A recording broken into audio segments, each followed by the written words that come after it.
Thank you, Sally. So now it's over to the floor, insofar as we have a floor tonight, and we've got 41 opened questions.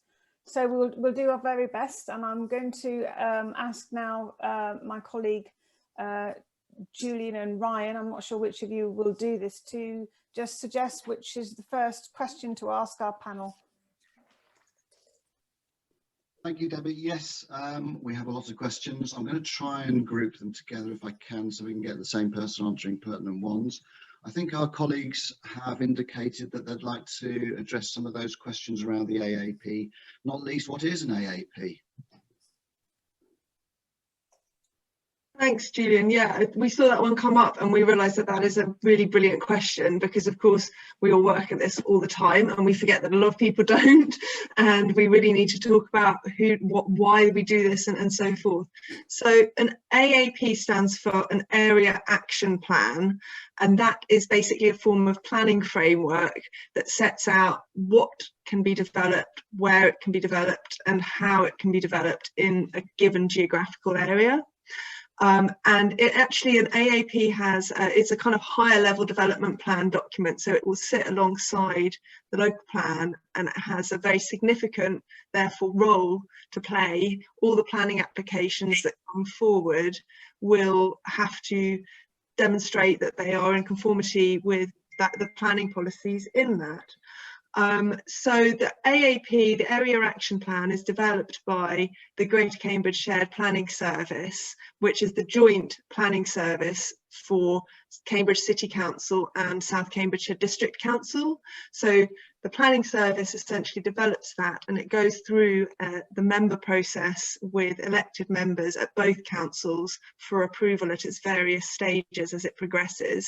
But then it also has to pass an independent examination. So it goes to the planning inspectorate, which sits outside of the councils. That's kind of like an independent examination process, and ultimately that's kind of has to test whether that's sound or not. So it's quite a rigorous and lengthy process, hence the timeline that we outlined that goes through many steps.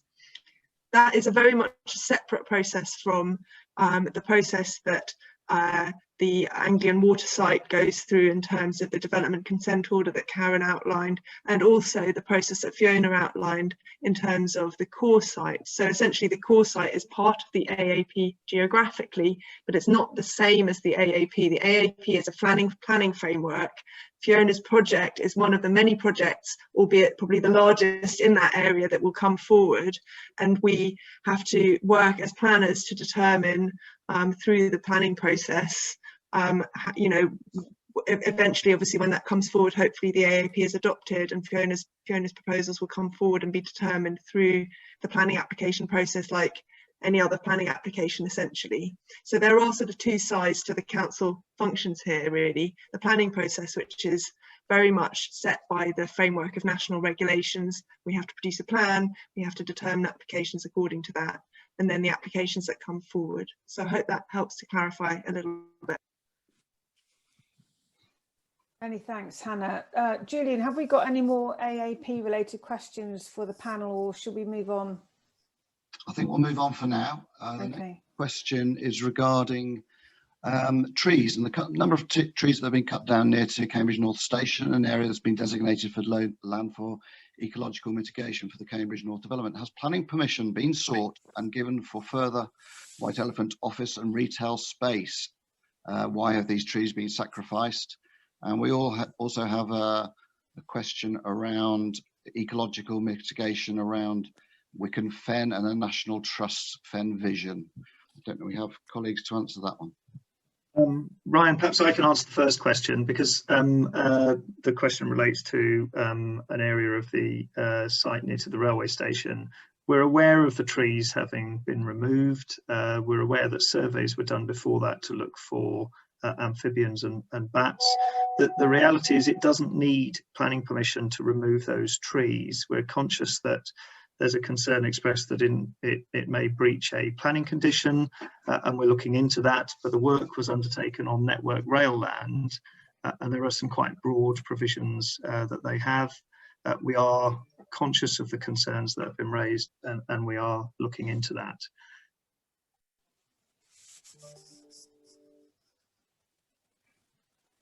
Thanks, Stephen. So is there anything else now to add to this in terms of the National Trust Wick and Fen vision aspect of this?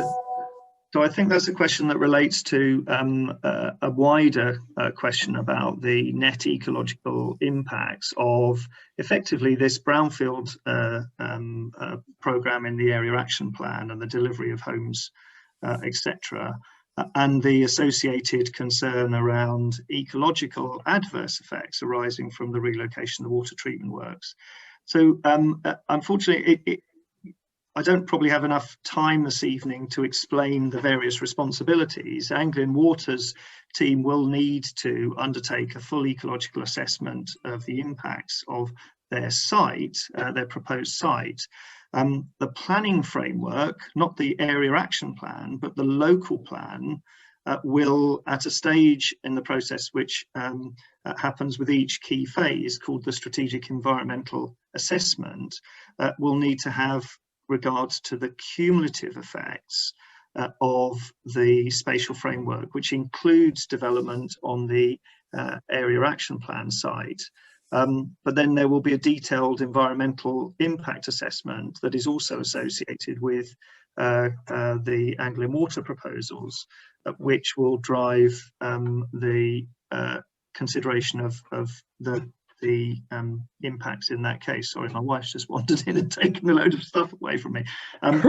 So sorry about that, folks. But essentially, yes, the way in which the net effect of all of these projects comes together is considered through the regulatory regimes, but it's not, in some respects, it is a constant part of the process in developing both the long-term spatial strategy for Greater Cambridge and the choices about brownfield, greenfield, dispersed forms of growth, and so on, and at a finer grain, the individual proposal for the development consent order that Anglian Water are bringing forward.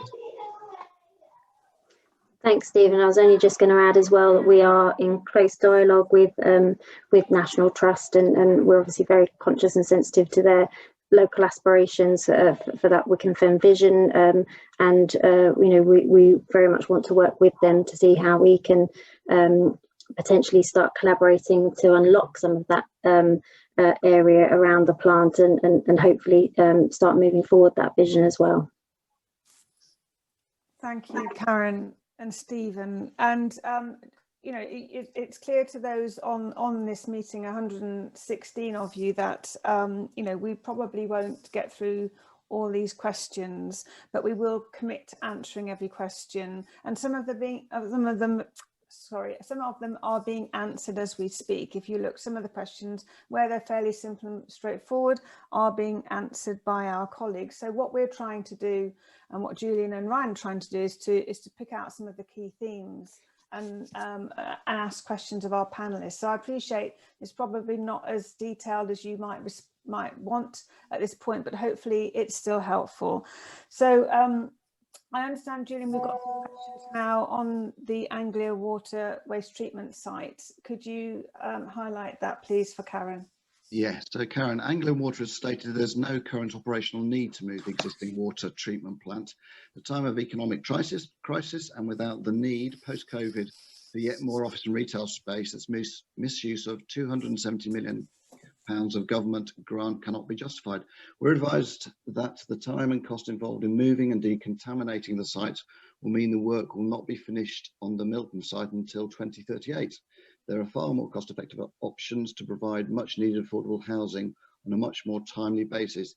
Isn't it time to shelve or better scrap this white elephant scheme? And on the same sort of lines, is moving the wastewater plant essential? I know you touched on this on your presentation. There's room to update the plant on site. Surely we should be improving the water treatment so the effluent is safe to put back in the river. We could get water for use from it as they do on the other side of London. The cost of improving the existing site will be less than moving it. Thank you. Lots of questions and points wrapped up in those points. I'll try and take some of them. Just on the funding point and the £227 million that has been allocated to enable the relocation. Well, absolutely. That the question about whether that's a good use of money is obviously for the government to decide. But I think given what has been spoken about this evening in terms of the economic regeneration opportunity that unlocks and the homes and the jobs that the projects will bring as well. I think, you know, in a post COVID environment, hopefully when we get through the pandemic, it's exactly projects such as this that are going to play a really important role economically in terms of helping us recover from this pandemic period. So but absolutely it's for government to be considering and constantly reviewing that funding. And I think related to that, I know many people have asked questions in the past about whether we can or can't consolidate and not fully relocate. And I think ultimately government have given this funding to accelerate homes in an area of high demand, has been spoken about this evening. And I think if we did consolidate on the site and that was technically feasible, then obviously the opportunity and the business case for the funding just wouldn't stack up, because the amount of homes that could be delivered on that core site would be much lower. And also from a perspective of feasibility, because there's not an operational need to move, we're not funded from our usual regulatory routes to be able to consolidate on site. So ultimately I think the project would fall away in its entirety. I think they were the main 2 points that were raised in those questions, but do let me know if you think I've missed a point. Thanks, Karen. We will come back to you, I think, if there's anything we think you've missed. I mean, there'll be an opportunity for all the panelists to review the questions afterwards and to add anything you think subsequently you think would be helpful, or put any links into anything you think would be useful.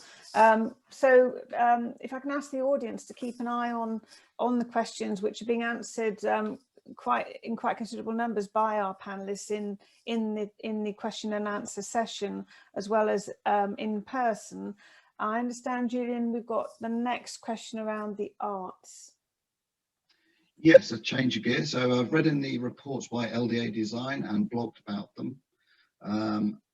As they're flicking through, I'm losing the question. To summarise, will a large new community arts centre, at least the size of the Junction in Cambridge, be built, and one that makes up for the shortage of facilities for teenagers? And I think there's another question further down around young people's opportunities across the site. So this question, is that one for you, Stephen, or for you, Fiona?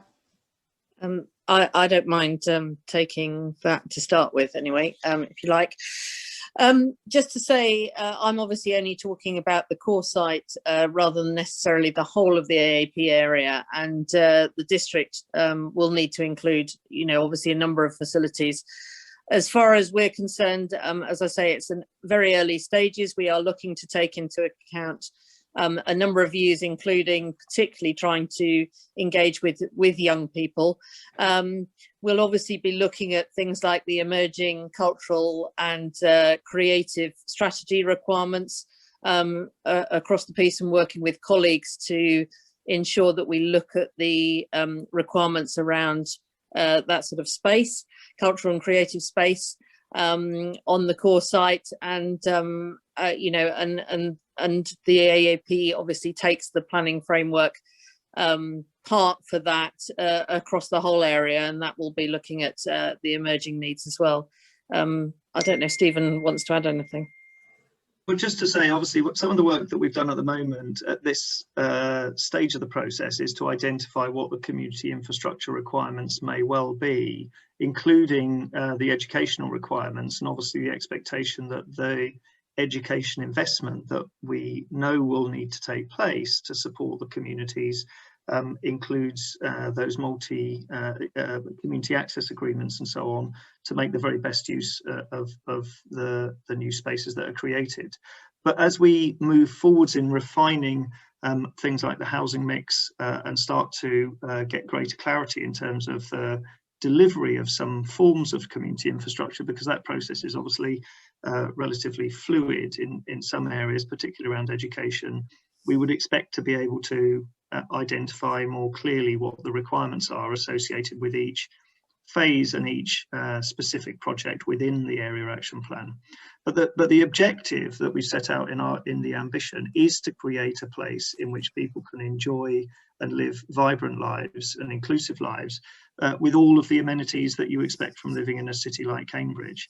Now, that's not to hem people in, but it is to try and then understand what can be delivered on this site, what the surrounding community infrastructure and facilities can also provide, and how we can link those together way back into the city centre and outwards into the countryside.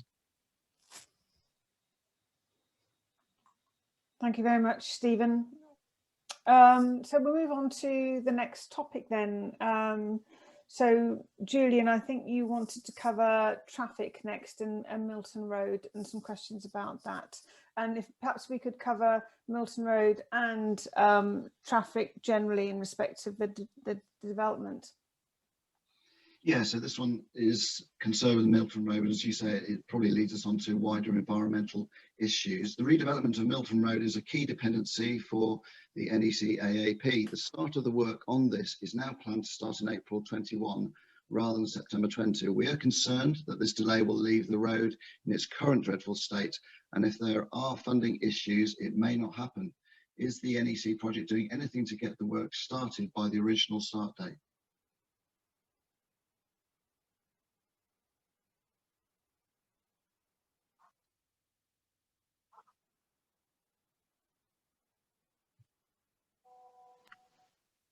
I think we're not sure who you're wanting to answer that, because there's a number of us who could probably speak to some of that. I don't know whether David. I think David Allett is probably best placed to answer this, because yes, we've been working closely with the county around the traffic issues. So David is from the county council. Thank you, Stephen. Quite right. Thank you, Stephen. So in terms of the transport impacts of the AAP, the county and partners have done a considerable amount of modelling to understand the works that would be required to enable development in this area, and those works are significant and with a significant sustainability focus. In all events, we would need the infrastructure to come first to unlock this area and allow it to come forward in a way that doesn't worsen the impacts on the network. I think the progress on the Milton Road scheme is something separately that exists with that project team, and they're keen to drive that forward as quick as possible.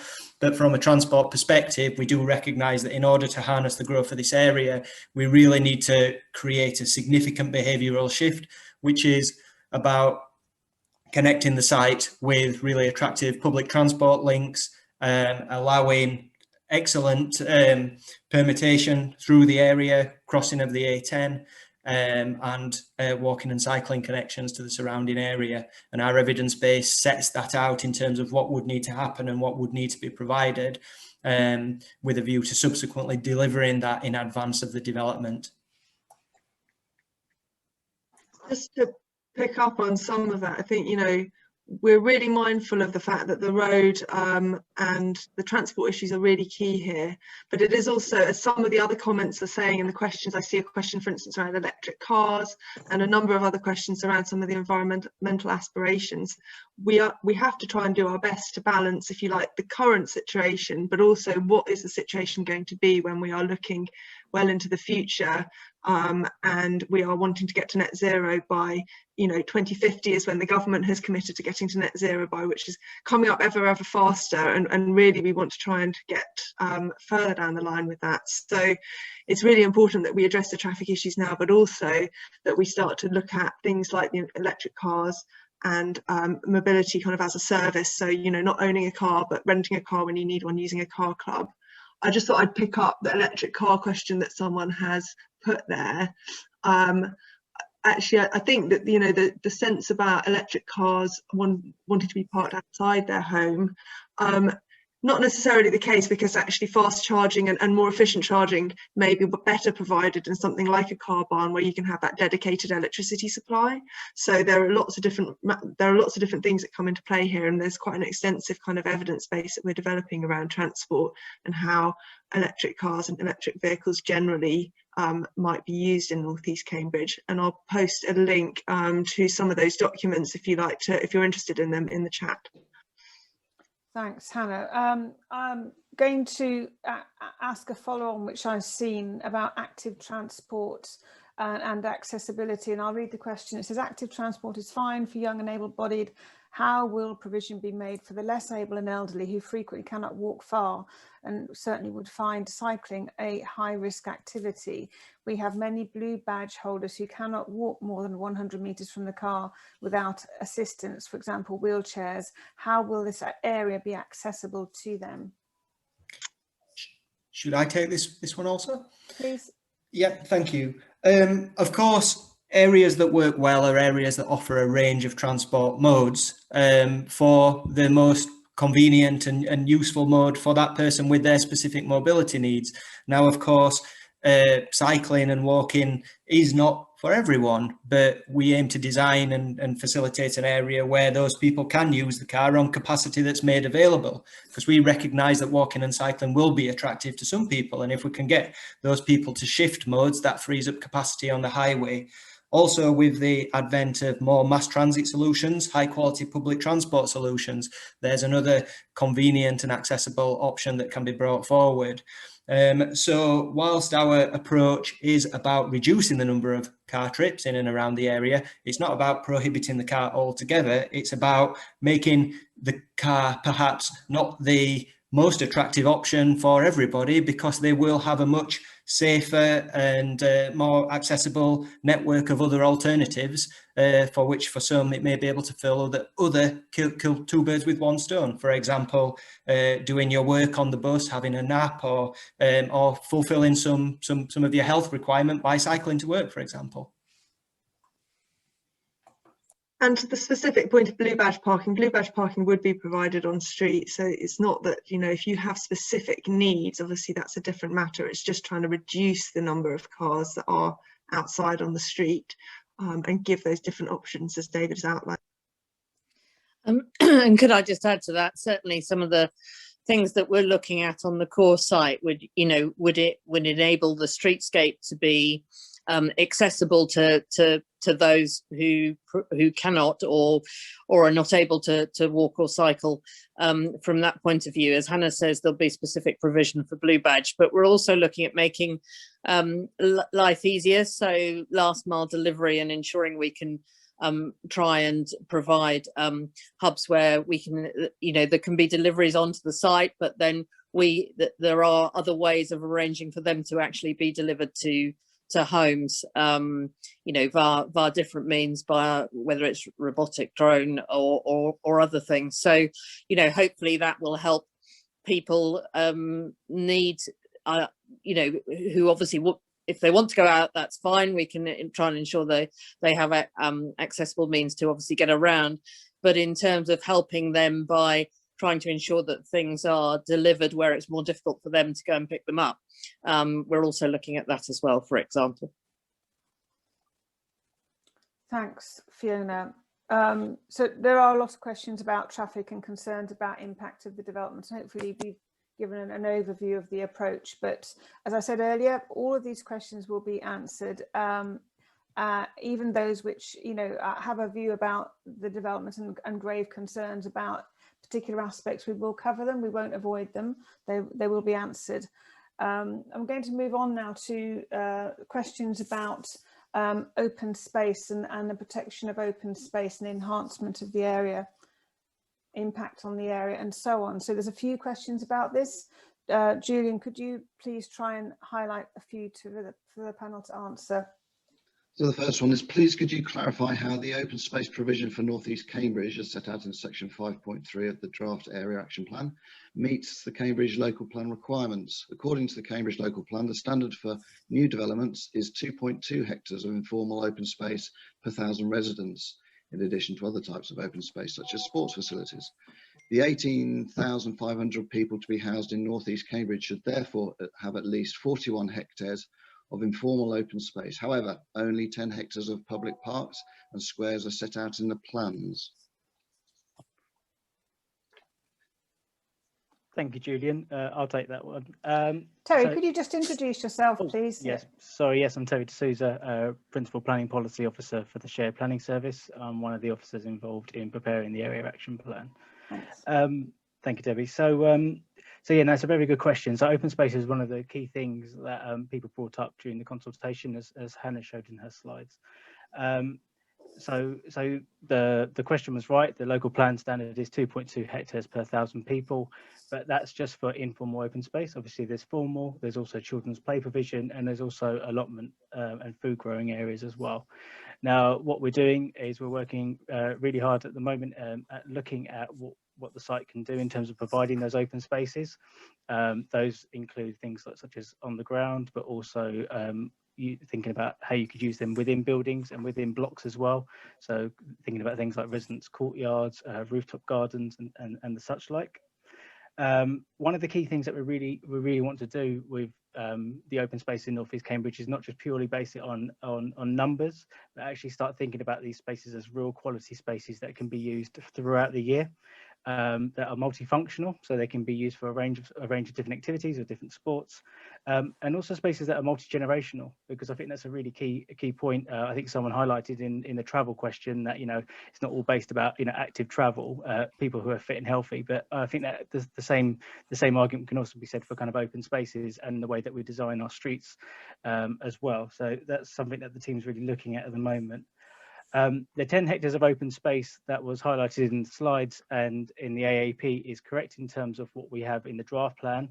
In terms of new strategic open space, it doesn't actually pick up on the open space that is currently within the area at the moment, notably on Cambridge Science Park and also some on St John's Innovation Park.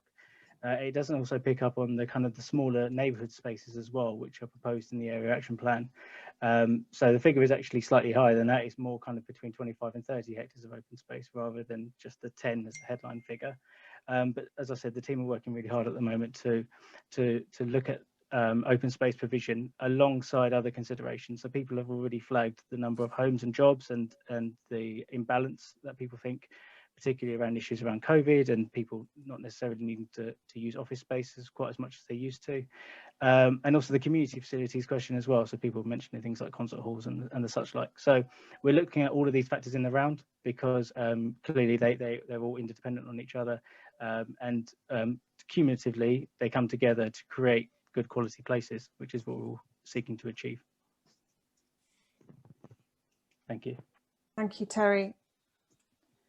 There's a question at 7:17 about from, I don't know if people can see it on the panel, to confirm processes in terms of joining up some of the thinking about the non-growth related issues. So it said, can you comment please, this form has no decision-making influence from your terms of reference, not within the scope. How do people have concerns about how things like growth and density and growth and water, clean river and sewage, biodiversity and green space, how are these particular elements of the development going to be considered in the round, I think is the gist of this question. Debbie, can I answer that in some respects, because there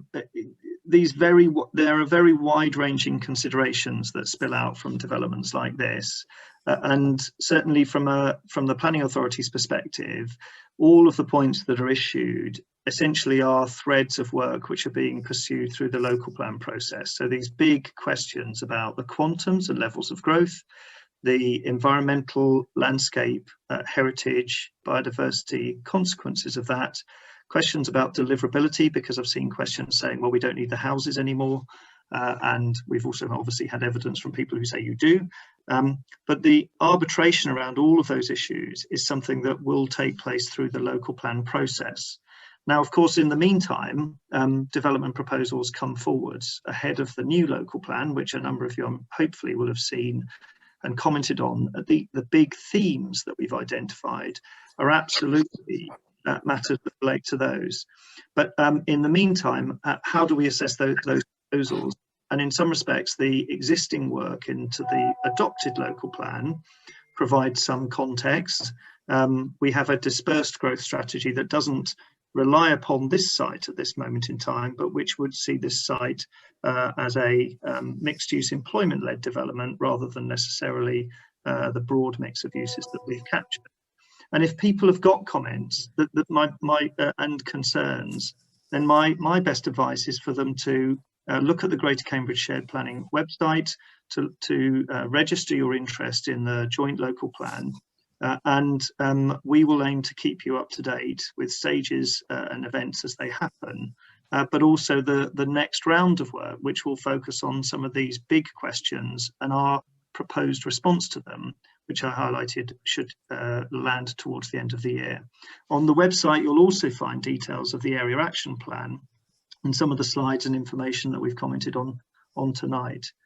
So absolutely, they are really important and significant drivers for the way that we're approaching the future of this area.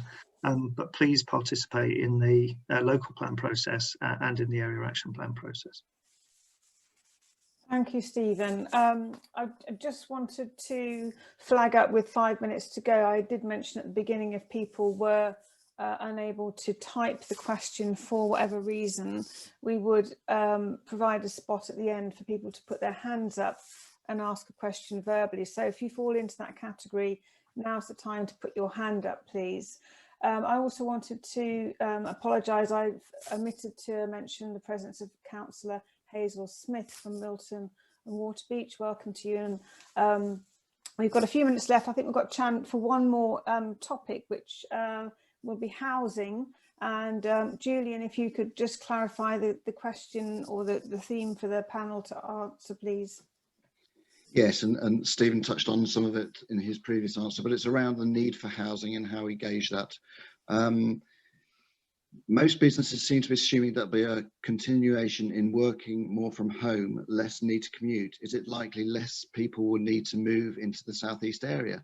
The huge demand for housing would therefore be reduced. I'm concerned that housing will be too expensive for the ordinary people of Cambridge. So it's sort of need and expense, really.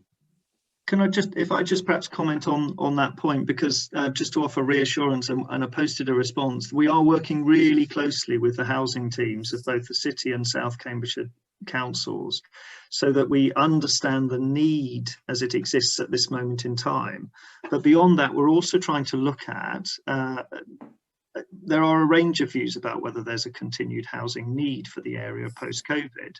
But in those areas and those sectors where we know that Cambridge has been really successful, we're also looking at trying to understand what the need is in those sectors, so that if the area continues to grow, we can provide and start to identify the right housing solution for those people, so that they don't add to the pressure on existing homes and a housing supply for local people, but also so that we don't end up with a mismatch of the wrong types of homes that either remain empty or get disposed of for buy-to-let or what have you, which don't contribute positively to the place and the communities, and which lead to patterns of commuting that adds to the carbon footprint and lead to the erosion of our objectives around net zero carbon. So we're looking at it very closely. We haven't got the answer yet, and as Hannah, I think, identified, there is still a question mark about the effects of COVID, but we are seeking to try and understand that and working with the housing teams as part of that process. Okay, thank you very much, Stephen. Just wanted to check with my colleagues, have we got any hands up for verbal questions? Thank you. No, okay. not currently. Julian's asked me if we've got time for one more quick question about Anglian Water. The answer is yes, if it's a quick one. I think it probably will be. Sewage works relocation. Has consideration been given to the reliability of a pumping sewage uphill? I understand the proposed new site is uphill. From memory, I think Edinburgh pumps sewage uphill, and when electricity fails, it backs up disastrously.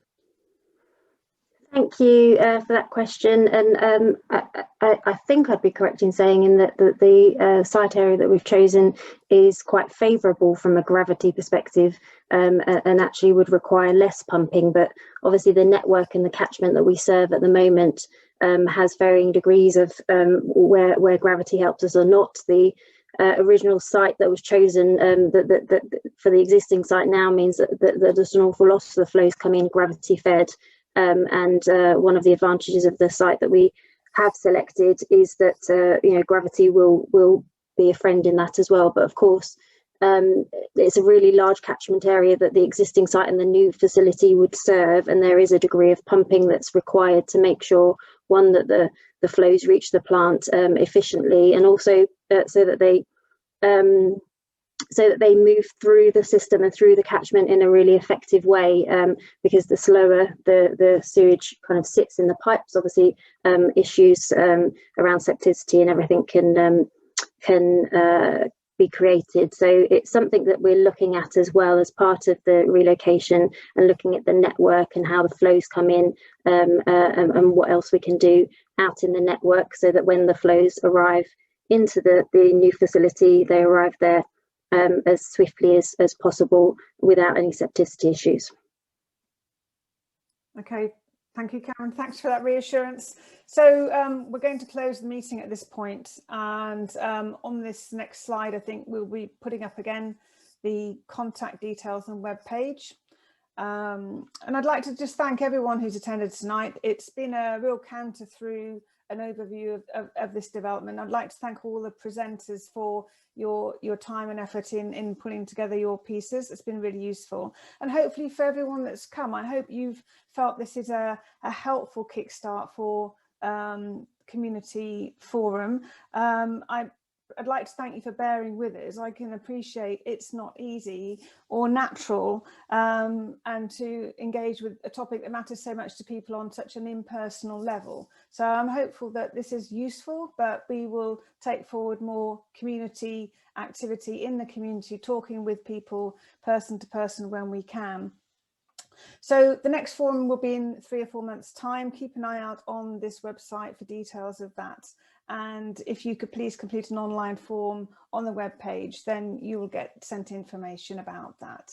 So falls to me now to wish you good night, stay safe, and we'll see you next time.